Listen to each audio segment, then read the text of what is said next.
Bienvenue sur Photoshop CS6. Je vais vous montrer mon plan de travail. Alors, je vais aller très rapidement retirer tout ce qui me plaît pas de ce que Photoshop met de base. Donc je fais un CTRL F2, F2, F2. Comme ça, je l'ai déjà en beau gris merveilleux. Ensuite, couleur, j'en ai pas besoin. Nuancier, j'en ai pas besoin. Ça fait paramètres, on s'en fout. Style, on s'en fout aussi. Couche, on s'en fout. Hop, historique, je le mets là-dedans. Voilà. Je clique sur T pour avoir la police. Hop. Je mets les caractères, le paragraphe. C'est bon. Pour moi, de ce côté-là, tout va bien. Maintenant, ce côté-là. Ici, je le mets en mode calque. Parce que si je veux sélectionner en rapidité, ben ça serait malheureusement le groupe s'ils auraient été restés en groupe. Donc je mets en calque. Ici, tout va très bien, il faut bien faire attention que c'est souvent ici, que le contour progressif est toujours à 0 point, mais vous pouvez le changer, pour si jamais vous voulez que ça soit un peu plus doux, on va dire un peu flou et tout ça pour faire les sélections. Le lasso, je prends uniquement l'outil lasso polygonal. L'outil lasso magnétique est excellent aussi, mais bon, pour faire des trucs rapides, vaut mieux celui-là. Faire bien sûr attention qu'il soit en lissage et en contour progressif de 0 point, enfin un pixel. Et donc ici, c'est soit la baguette magique, soit la sélection rapide. Donc, vaut mieux des fois, par précaution, être en baguette magique pour que ça soit plus rapide aussi, parce que la sélection rapide, on l'utilise pas non plus tout le temps, Le recadrage, moi de mon côté, je l'ai mis en utiliser le mode classique, parce que c'est quelque chose qui normalement aperçu machin automatique, c'est un peu difficile à gérer, vu que moi je suis habitué à Photoshop 5.0, après j'ai fait 7.0, donc un peu normal que j'ai envie de rester un peu dans ces bases là. Ici, ce qui est important c'est l'outil règle, pour ensuite, vous verrez, retourner facilement la sélection ou l'image. Ici, nous avons donc tout ce qui est les outils de correcteur qui sont, on va dire, tout nouveaux. Par exemple, lui il est nouveau, lui il était sur le CA5, mais bon, il y en a qui ne savent pas trop ce que c'est, donc c'est très important que je vous le montre après. Ici, c'est tout ce qui est le pinceau et tout ça. Donc moi, j'utilise que le pinceau. Les autres trucs, je cherche pas à comprendre ce que c'est. L'outil tampon, c'est celui-là, pareil. Outil de forme historique, bon, j'aime bien celui qui est artistique. Mais bon, je vais vous montrer après à quoi il sert vraiment. L'outil de gomme, il n'y a que celui-là qui m'intéresse. Les autres, je n'ai pas trop envie de les utiliser. Outil de dégradé, tout ça, ça m'intéresse pas. Je préfère l'outil dégradé.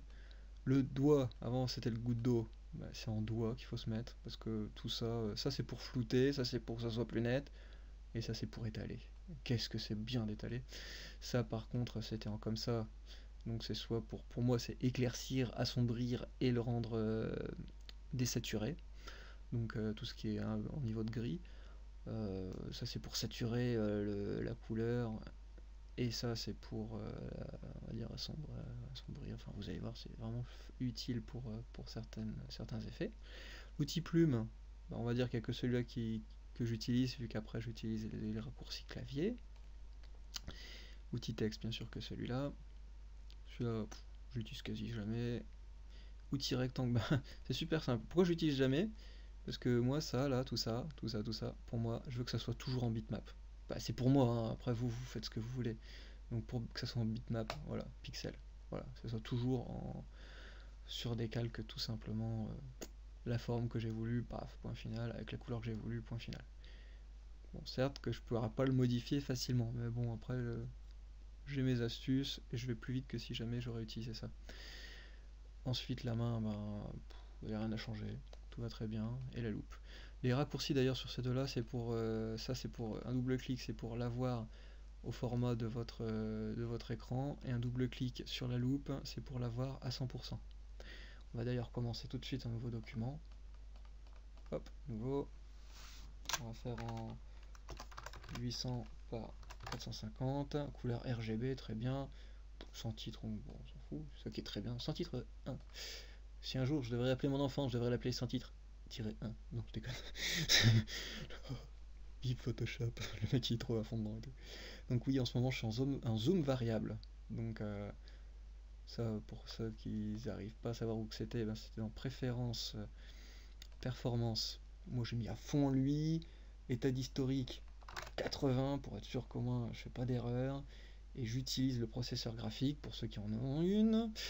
Et ensuite le C pour dire que c'est mon disque de travail et tout ça. Bon, ok. Pour moi tout va bien, c'est comme ça que je travaille. Ah, aussi un truc très important. Dans préférences, curseur, point standard. Ça, obligé. Je n'ai jamais compris pourquoi que ça aurait été là. Donc voilà, standard. Standard, ça, pas possible, précis. Voilà. Ça, c'est méga, méga, méga important. C'est la chose la plus importante qu'il faut avoir parce que quand vous avez votre... Voilà, vous avez ça. Si jamais vous voulez, vous êtes en comme ça et puis c'est en mode comme ça, vous allez dire mince, mais qu'est-ce qui se passe? Mon cercle est tout petit, pourtant j'ai demandé qu'il soit énorme. Et ben non, en fait, il se met, mais il y a un truc qui va pas. Mais en fin de compte, c'est super simple. Vous avez malencontreusement appuyé sur la touche verrouiller majuscule. Vous recliquez dessus et vous l'avez de nouveau. Ouf, parce que des fois vous pourrez être en majuscule et vous le saurez même pas et que bah tiens, son truc il marche même pas, c'est n'importe quoi. Non, non, non, c'est vous qui avez malheureusement appuyé sur le mauvais bouton verrouiller majuscule. Donc voilà. Et hop, je retrouve. Donc là, voyez-vous, c'est un peu crade, hein, parce que je suis sur celui-là. Si je prends celui-là, c'est carrément plus net. Voilà, c'est une question de pas. Et celui-là, il en a encore moins, je crois, de pas. Donc bon, bref. C'est à savoir, hein, qu'il faut beaucoup utiliser celui-là pour si vraiment vous voulez avoir des tracés très jolis, très fins. Bref. Donc là, ce que je viens de faire, c'est un contrôle retour, comme si vous voulez supprimer une lettre, quoi. Donc le bouton qui est au-dessus d'entrée. Parce que le bouton supprimer, c'est pas réellement le bouton supprimer, quoi, c'est un autre bouton. Donc voilà, je veux colorier par exemple tout ça en rouge. Paf, paf, paf, je fais voilà. Donc je suis bien là, contrôle, tac, et voilà, je suis tout en rouge. Je fais par exemple D pour départ, hein, je vais dire ça comme ça. C'est un raccourci pour si jamais vous voulez cliquer ici. C'est vrai qu'il aurait pu marquer D, quoi, mais c'est comme ça. Après, hop, je fais un contrôle retour, et voilà, c'est bon, c'est la fête.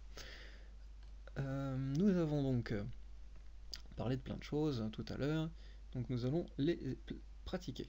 Donc nous allons prendre cette image, copier, on vient sur Photoshop, CTRL N, et là, on me donne tout de suite la taille du document. Ok, CTRL V. Donc c'est important de savoir que lorsqu'on fait copier, on a automatiquement la taille du document. Par exemple, si j'aurais voulu savoir la taille exacte de lui, ben voilà, en centimètres je le sais. Bon, certes que dans les préférences on peut le changer, mais si j'ai pas envie, mais que je veux par contre savoir en pixels, je fais un CTRL C, CTRL N, et c'est bon, je sais exactement la taille en pixels de ce que j'ai sélectionné. Il y a peut-être aussi autrement, hein, mais bon, moi j'aime bien, au moins comme ça je peux copier-coller des fois les numéros, les chiffres et tout. Donc ce qu'il en est de notre image, ben, on va essayer, comme je vous l'ai dit, les outils qui sont ici. Donc par exemple, si j'ai envie d'éclairer un petit peu cet animal, ben voilà, je suis dans les tons moyens, j'aurais pu être dans les tons clairs pour que ce soit encore plus éclairé, quoi. Et si j'ai envie de l'assombrir, alors, pardon, je suis en mode désaturation, oui, flux 50, oh, oula, effectivement, je me suis trompé. Si j'ai envie de l'assombrir, c'est celui-là, pardonnez-moi. Si je me trompe, c'est vrai que ça marche pas trop. Voilà, donc là je peux carrément assombrir sa nageoire, ce qui est en dessous, et tout ça. Ensuite, qu'est-ce que je peux en faire? Eh bien, je peux bien sûr le sélectionner avec le lasso. Voilà, j'ai cliqué qu'une fois pour dire où est-ce que je voulais démarrer. Après, je clique. Si par exemple il fait une erreur, bah, pour l'instant il en fait pas, donc c'est très très bien. Mais s'il fait une erreur, à tout moment, ah bah par exemple là j'aurais bien voulu revenir en arrière, je fais le bouton pas supprimer mais retour, voilà, retour caractère, hein, et voilà, je peux revenir à tout moment. Je clique pour dire ouais, c'est bien là que je veux, que ça soit bien ancré, donc là ça va pas, hop, je veux que ça soit bien ancré là. Oula, il part en live là, hop. Et voilà. Bon bref, des fois c'est pas très très propre, hein. Sinon il y avait donc aussi cet outil là pour pour vraiment reprendre un peu. 7 c'est peut-être un peu peu, donc on peut mettre plus grand. Voilà. On fait un copier, on fait un coller. Donc là, on va remarquer qu'il y a certaines irrégularités sur certains trucs là. Par exemple, ici, là, c'est pas très beau. On voit qu'il y a un petit liseré bleu. Je vais dans Calque, Cache, supprimer les franges. De 1 pixel, ouais. Ah là, d'un coup, c'est un peu plus propre. Hein, on pourrait même croire que c'est vraiment professionnel. Oui, c'est un petit peu un logiciel professionnel. Donc là, j'ai fait des doubles clics pour revenir en 100%. Voilà, donc j'ai mon petit élément. Donc ouais, bon, je l'éteins, mais bon, lui, j'aimerais bien le supprimer.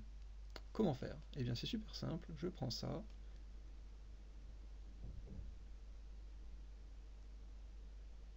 Je le sélectionne. On va dire ça comme ça. Je le badigeonne et je le lâche. Et il a disparu. Oh, oh, il est réapparu. Voilà. Donc là maintenant, attention, j'arrive. Bon bref. Ce qu'il en est ensuite de tout ça, faut dire que bon, j'ai fait un truc qui était de là à là. Donc ce que je peux faire, c'est que lui, tiens, je reviens en arrière. J'éteins ça, voilà. Bon, en gros, ici, j'ai dit, je veux l'effacer. En gros, c'est ça. Ici, je l'avais juste déplacé l'autre bétain, quoi. Donc, je fais un CTRL A, sélectionner la taille de travail, je le mets en arrière. Oula, pardonnez-moi, je suis en train de faire n'importe quoi. Attendez. Voilà, on va prendre un truc plutôt comme ça. Voilà.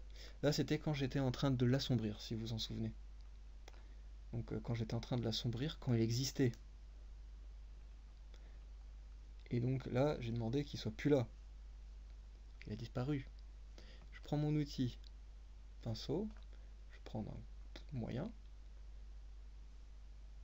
et là, il reviendra avec, bon, je vais peut-être un peu petit, et puis une épaisseur un peu plus petit quand même. Hein. Voilà. Et donc là, il renaît d'outre-tombe, hein, mais d'une manière un peu artistique. Donc bon, bref, c'est pas très joli, hein, personnellement, hein, mais bon, ça peut rendre des fois des choses vraiment sympatoches, hein, si c'est pour faire des fleurs ou des trucs, modifier rapidement, bah voilà, ça fait tout de suite sympa. Mais bon, ça me plaît pas trop, c'est pas ça que je vais vous montrer tout de suite. C'est savoir comment utiliser tout ça. Par exemple, je pourrais mettre ça par-dessus, truc très bête. Mais qu'est-ce qui se passerait si jamais j'aimerais fusionner lui dans lui? J'appuie sur Alt. Donc lui dans lui, c'est un peu bête, mais c'est ça que je voulais dire. Que en fin de compte, j'ai mon élément qui est là et qu'il soit masqué. Donc voilà, j'ai mon masque qui serait donc celui-ci. Donc tout ce qui est visible sera donc à l'intérieur. Bon, certes, là c'est très pointu, comment on va dire, très binaire. Si ça aurait été un peu flou et tout ça, ben voilà, filtre, atténuation, flou gaussien. Voilà, ça fait tout de suite flou, mais pas de lui, mais du bleu qu'on voit. Donc faut comprendre. Hein. Donc ça, on peut le détacher. Ce qui est bien aussi, c'est un CTRL J. Ça, on peut même sélectionner deux calques et faire des CTRL J. Comme ça, on en a deux. Waouh! Et donc, tiens, par exemple, je vais en prendre un, je vais le bouger, je vais le mettre à peu près ici, au-dessus de lui.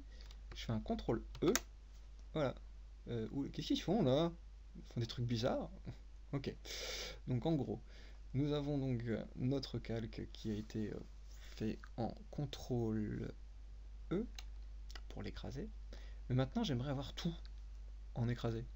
Mais pas non plus tout écrasé comme ça, hein, et tout en écrasé dans un calque. Ah oui, c'est un peu bizarre, mais ça existe.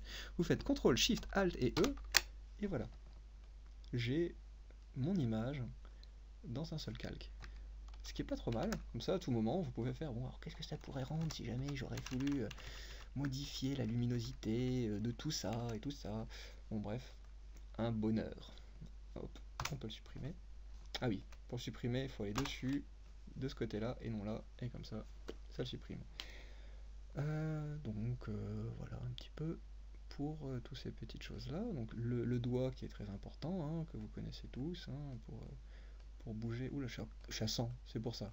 Moi j'aime bien ces 80. Hein. Donc avec le pavé numérique, 50, 80 ou 67, voilà. Moi je préfère 80. Ça, au moins, c'est plus artistique comme j'ai vraiment envie, ou voilà, quoique. Voilà, ça dépend aussi de la forme que vous avez pris. Hein. Oula, il commence à partir en cacahuète, lui. C'est un peu comme la fluidité. La fluidité, on peut faire grossir les choses, on peut faire bouger les choses. Si on appuie sur Alt, on peut les remettre comme ils étaient avant, revenir en arrière, quoi. On peut donc faire tourner les choses.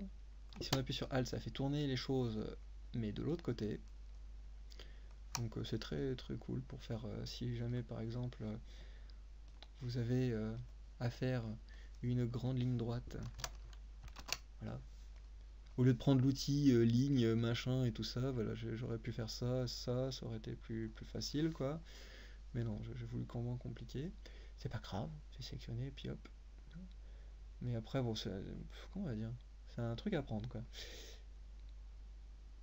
Ah, et hop, j'appuie sur Alt. Voilà.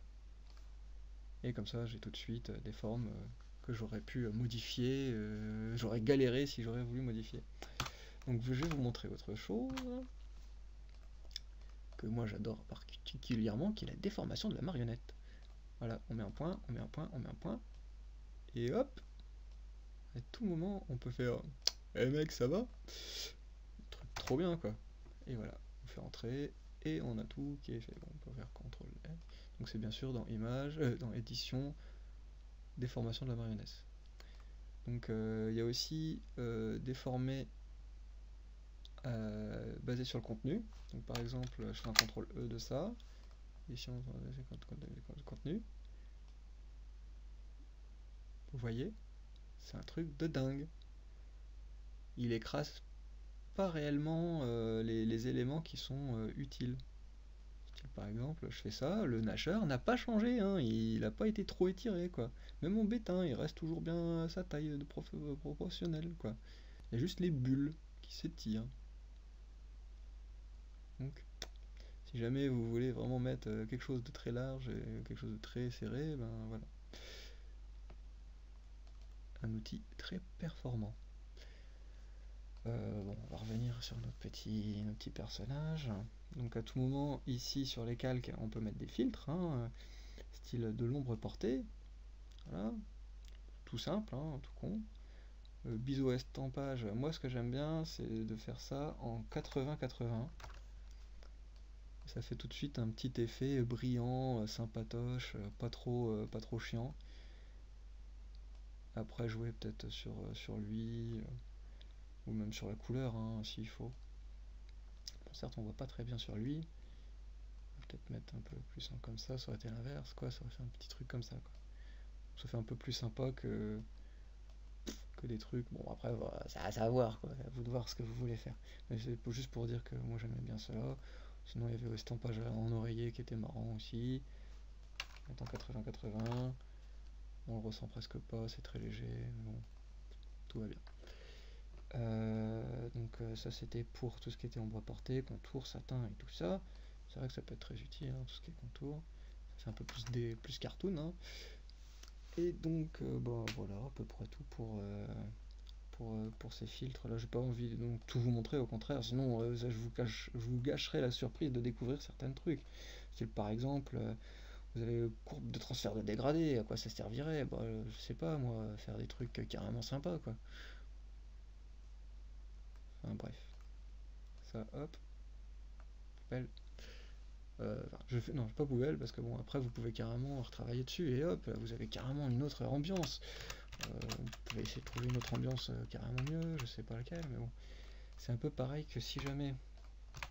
Alors, attendez, hop, on va le foutre à la poubelle, lui. Hop, on va prendre par exemple lui, on va le mettre en mode... comme ça, lui, j'aime bien. Différence. Et donc, peut-être mettre en cercle quand même.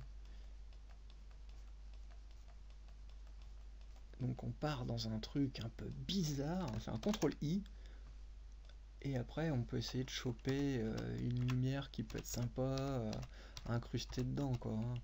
Peut-être division, vous voyez, c'est sympa ça, ça fait tout de suite ressortir. Bon, ça peut être moche pour vous, hein, je sais pas, mais après ça dépend de votre rendu, hein. Ouais, incrustation c'est pas trop mal. À chaque fois, incrustation faut toujours essayer en premier, des fois c'est ça qui fait tout de suite le truc. Ou sinon, dans ces linéaires plus, des fois ça fait des trucs sympas. Donc bon, ça c'est à vous de voir. Hop. Ce que je fais aussi, c'est je reprends un autre truc. Là, copier. Je reviens là, coller. Un petit CTRL L pour le mettre un peu plus sombre. Et là, comme ça, hop, comme je disais, superposition. C'est souvent ça qui marche tout de suite pour tout ce qui est lumière. Vous voulez rajouter de la lumière, c'est souvent superposition. Parce que éclaircir, voilà, ça fait un truc un peu crade, pas très joli. Densité des couleurs moins, ça fait un peu trop, quoi. Donc superposition, pour moi, c'est cool. Quand il prend en flash là. Bon, après CTRL T et tout ça, j'imagine que ça peut être très utile aussi à vous montrer comment faire pour déformer plus facilement des choses avec cet outil là. Parce que des fois, moi je le connaissais pas trop, hein, mais après, ben, on est content de l'avoir. Voilà, à tout moment, on peut faire des effets un peu bizarres. Et au moins, on l'a toujours ici, c'est cool. Qu'est-ce que je pourrais donc vous montrer? Alors, contrôle. Là, voilà. Ici, ça qui est un peu embêtant, quand vous avez des éléments comme ça, vous savez pas réellement sur quoi. Si vous appuyez sur contrôle, par exemple là je clique ici, j'ai le fond. Ici, j'ai mon bétain. Et ici, j'ai mon calque noir. Ce qui serait bien, c'est que je sache, lorsque je clique là, pourquoi je n'arrive pas à avoir mon bétain. Vous faites un clic droit, vous avez vos noms de calque. Comme ça, paf, vous avez votre bétain maintenant. Pour ça que des fois, si vous faites ça, fait ah mince, c'est lequel? Hop, vous pouvez même carrément prendre l'arrière-plan, etc., etc. Donc très utile aussi de savoir tout ça. Après les filtres, moi je vous conseille certains trucs, hein. Un truc que j'aime bien faire, par exemple, le truc que tout le monde fait à chaque fois sur Photoshop, c'est bête, mais bon, ça me fait toujours délirer. Oups, hop, on revient. Filtre, rendu, nuage, voilà. Filtre, attendez, CTRL L. On va essayer de le mettre un peu plus puissant, lui, voilà. Filtre, bruit, ajoute de bruit, monochrome. Voilà. Essayer d'avoir vraiment un nuage de points, je vais avoir ça bientôt. Voilà, ok. Ensuite, on fait un petit filtre esthétique soufflerie. Hop, sur la droite, ouais. Enfin, CTRL F, CTRL F, CTRL F, comme ça on l'a plusieurs fois. Filtre, et ensuite on fait image, rotation, anti-horaire, filtre, déformation, coordonnées polaires. Et après, ça fait des trucs un peu ésotériques et tout, je sais pas quoi, un peu lumineux. Alors, le plus simple, c'est vrai que je vous ai montré le plus dur, mais le plus simple à comprendre, ce serait ça.